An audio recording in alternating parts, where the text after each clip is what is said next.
Welcome to another deep dive. Today, we're looking at a deeply revealing document. It's simply titled, Historic Russian Surrender, Thousands Lay Down Weapons in Ukraine. Right. And we're going to be unpacking an unprecedented wave of frontline surrenders, a terrifying shift in the very nature of modern military technology, and the massive systemic structural failures driving this entire collapse. It's a lot to cover. It really is. But before we get into the data, please take a quick second to subscribe to the channel.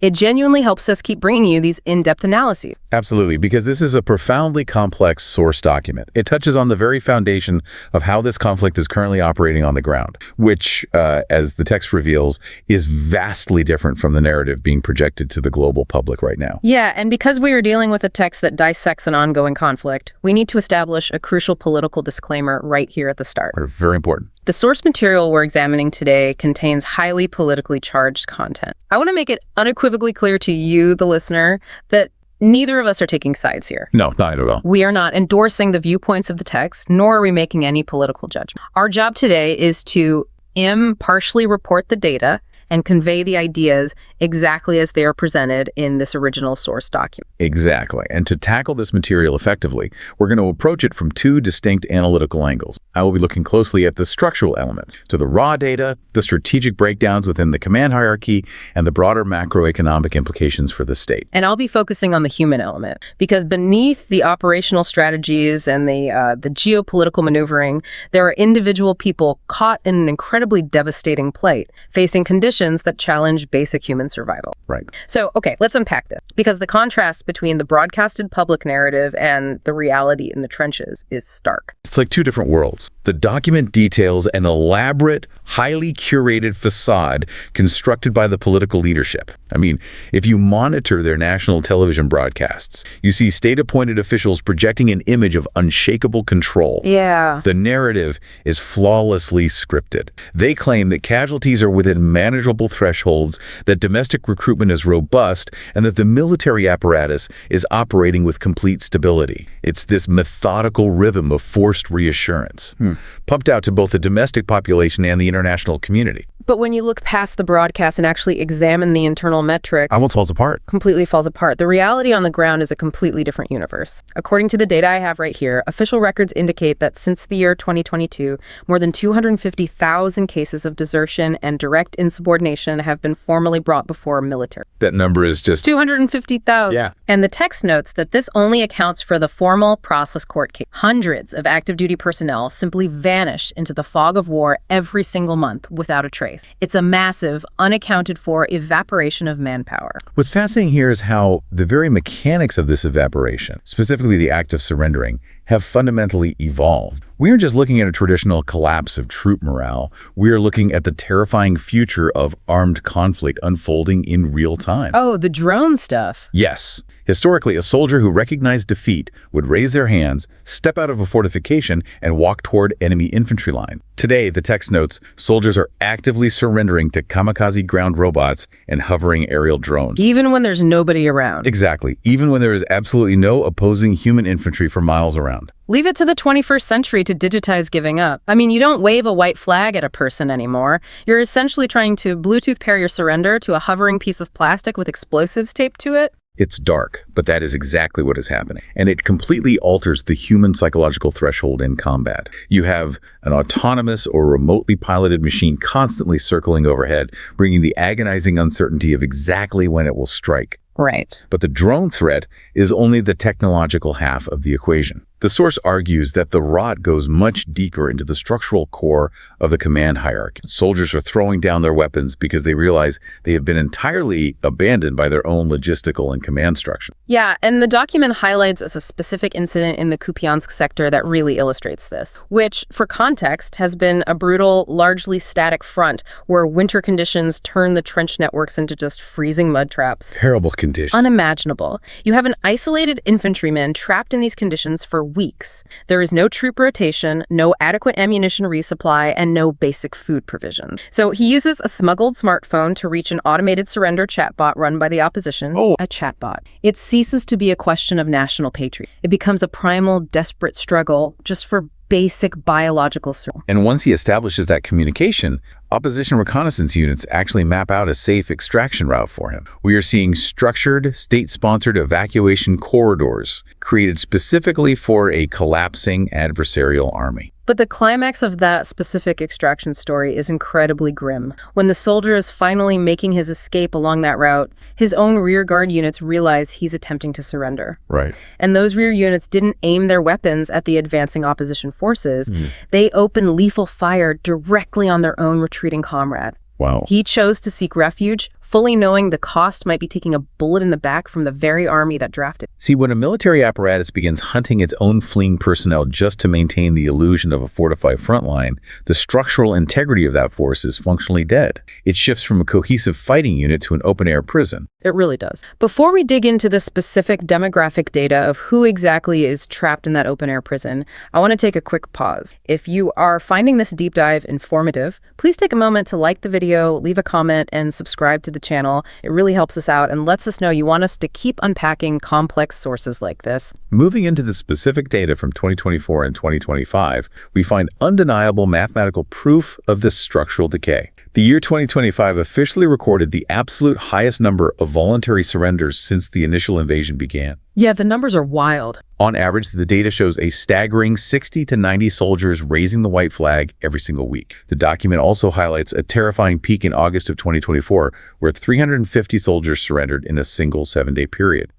But the most critical analytical point here is the rank divide of these defectors. Because we've all seen the broader reports about frontline attrition. But the rank distribution in this document really exposes the internal hierarchy. A massive 83% of those surrendering are basic enlisted private. Non-commissioned officers make up 13%. Commissioned officers. Just 3%. A statistically insignificant 3%. Wait, so if 83% of surrenders are privates, where are the officers during these drone attacks? Are they just physically not present on the front lines? The data suggests exactly that. You have high-ranking officers and senior commanders operating from safely fortified underground bunkers miles away from the kinetic hot zones, managing the theater via abstract map coordinates. Unbelievable. Meanwhile, the 83%, these largely untrained, poorly equipped privates, are left to manage the chaotic physical reality of the field. And the demographic profile of that 83% further illustrates the desperation. The ages of captured soldiers range wildly from 18-year-old recruits to 65-year-old men. And we've all heard reports about convicts being pushed to the front, but the document exposes the sheer mathematical scale of the cover-up.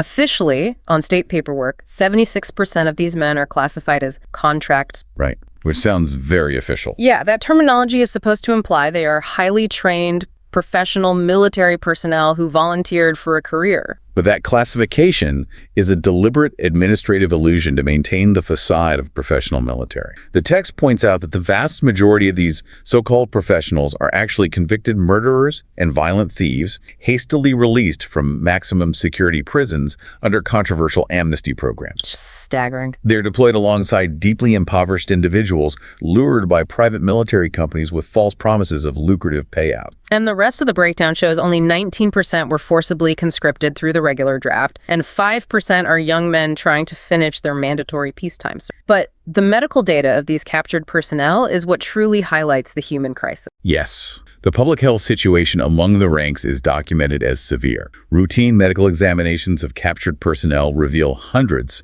suffering from active tuberculosis, advanced HIV infections, and deeply untreated severe psychiatric disorders. Analytically speaking, how does a modern command structure justify deploying a demographic that requires immediate hospitalization? It reveals that they are not utilizing a coherent modern military strategy. The command structure in Moscow is scooping up the most vulnerable, marginalized, and severely diseased strata of their own society. Strategically, they are piling them onto the zero line as a human diversionary tactic. Just as bait. Deployed quite simply to absorb enemy artillery ammunition and expose opposition firing positions. When you put human beings through that kind of meat grinder, they will eventually break. And the document details an incredible case study of this breaking point in the village of Zolotoneva, located in the Touretsk. That area has seen some of the most concentrated, grinding artillery exchanges of... It's very heavy fighting there. This highly localized military operation lasted for 21 grueling days. For 3 weeks, Russian soldiers were trapped, hiding in damp basements, being crushed under heavy armored assaults and deafening artillery fire. Finally, within a compressed 24-hour window,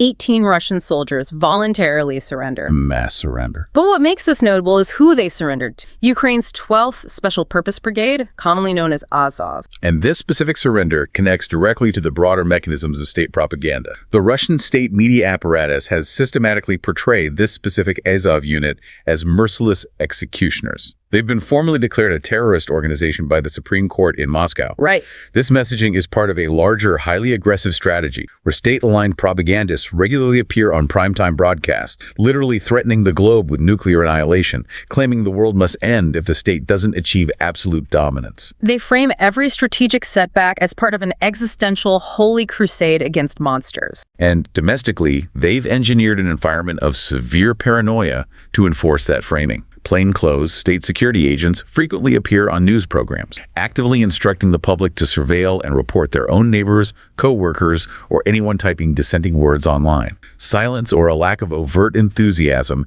is now legally tantamount to treason. It's terrifying. It's a fragile societal structure operating in a state of terminal panic. So keeping that intense domestic propaganda in mind, imagine the psychological state of those 18 soldiers in Zolotonaiva. They've been told every single day on television that these Azov fighters are brutal monsters who take no prisoners. Right. When they finally gave up, the source says they genuinely expected to be executed on the spot. But the reality they encountered fundamentally shattered the state narrative. They were immediately given hot meals, warm coffee, thermal blankets, and medical assistance for their injuries. The field interrogations following that surrender revealed a deep ideological fracture among the troops. The document highlights a recorded interrogation of one soldier who spoke basic English. In a sudden emotional outburst during the questioning, he desperately asked out loud who was ultimately responsible for the destruction he had just survived. Wow. And then he answered his own question by pointing directly to the Russian government. That realization of state betrayal in Zolotonaiva really sets the stage for how these soldiers are recruited in the first place. Because the deception doesn't start in the muddy trenches, it starts at the document details the incredibly specific, tragic case of a 26-year-old Egyptian national named Sabra Omar Nadali. His case is highly illustrative of the recruiting desperation currently plaguing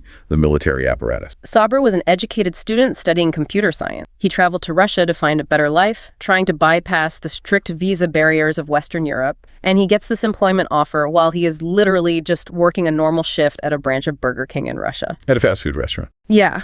The recruiters give him this incredibly deceptive contract. They promise him a highly coveted Russian passport in just 3 months, a massive salary, and an ironclad guarantee that he would only do safe, rear-echelon logistical work. He was assured he would never see combat. He even called his wife back home to reassure her with these exact lies. Naturally, the operational reality was entirely different. He was immediately thrust into the center of the conflict, deployed to a forward trench with lethal artillery and explosive drones constantly flying overhead. During his eventual capture, he pleaded that he didn't want to kill anyone. He was ultimately saved by the I Wanna Live project. Which is a brilliant initiative. It really is. Yeah. For those who might not know, it's Ukraine's official state-run hotline, specifically designed to help Russian soldiers safely coordinate their own capture. He ended up shivering in a prisoner of war camp thousands of miles from home. This raises an important question. Why does a nation that constantly projects itself as one of the world's preeminent military superpowers have to resort to deceptively recruiting young, vulnerable computer science students working at fast food restaurants to fill its trenches? It seems like a massive logistical overcomplication if they have the domestic population they claim to have. It only makes sense when you look at the sheer scale of the demographic hemorrhage. The undeniable answer is that the army is bleeding out faster than it can replenish. Current intelligence estimates in the document state that more than 70,000 active duty soldiers have successfully deserted recently. 70,000. Another 25,000 are categorized as absent without leave, basically deserters who went on approved leave and simply never returned. Add that to the 250,000 official court cases of insubordination we discussed earlier. Right. The scale of avoidance is staggering. To put that into strategic context, at the very beginning of the invasion, the highly publicized elite force amassed at the border had an estimated fighting strength of 190,000 personnel. This means Moscow has lost far more personnel to internal desertion and mass insubordination than the entire original invasion force that started the war. Let that sink in.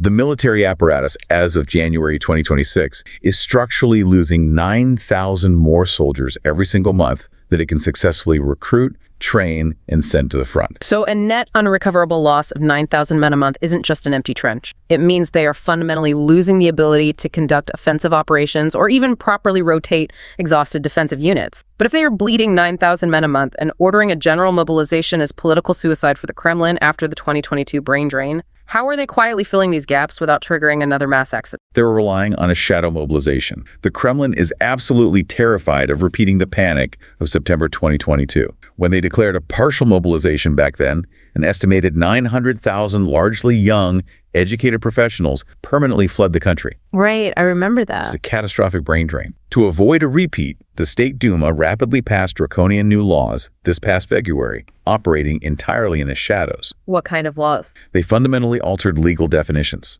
Distorting historical truth or evading service are now severely penalized state crimes. Mandatory military service continues uninterrupted year-round. More critically, reserve soldiers are being tricked. They're sent directly to the active front lines under the false guise of routine training exercises. Some of these mobilization decrees are even classified as top state secrets, completely hidden from public scrutiny. And the ripple effect of this shadow mobilization is catastrophic for the domestic. Every time they force a working-age man into a uniform, whether he's a mechanic, an engineer, or a logistics manager, they are inflicting irreparable damage on a domestic economy that is already buckling under the weight of global sanctions. Absolutely. The factories are emptying out. The critical repair shops have no mechanics to maintain civilian infrastructure. The document explicitly notes that top-level corporate managers and industry leaders within the country are openly admitting they will desperately need an influx of millions of new workers just to maintain basic operations until the end of the decade. The voracious appetite of this conflict isn't just consuming artillery shells and armored vehicles.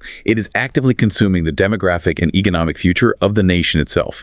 You cannot pull your skilled labor force out of the domestic supply chain, push them into a high attrition conflict, and expect your internal logistics to survive. To briefly sum up the core insights we've pulled from this source today, we're looking at a profound, almost surreal disconnect. On one side, you have a flawlessly scripted, confident narrative pushed by state television. On the other, you have the brutal reality of an army that is literally evaporating from within. Yes. Driven to mass desertion by the psychological terror of automated drone warfare, systemic abandonment by their own command structure, and a cynical recruitment strategy that preys on marginalized convicts and deceived foreign fast food workers. Which leaves us with a critical, broader implication to consider. The data clearly shows us the physical and psychological breaking point of an army on the front lines. Yeah. But here is something for you to ponder long after this deep dive ends. What happens to a deeply paranoid, heavily surveilled domestic society when the sheer weight of this missing workforce, combined with the eventual return of hundreds of thousands of deeply traumatized, betrayed men, completely breaks the foundation of the nation's economy? It's a ticking clock. You can mask a military failure with propaganda for a time, but you cannot broadcast your way out of a collapsed society. That is a highly thought-provoking question to leave off on. Thank you so much for joining us as we explored the intricate data and the human stories within this source document. Please, one final reminder, take a second right now to subscribe to the channel so you never miss one of our deep dives. Take care of yourselves out there, keep asking the hard questions, and we will see you next time.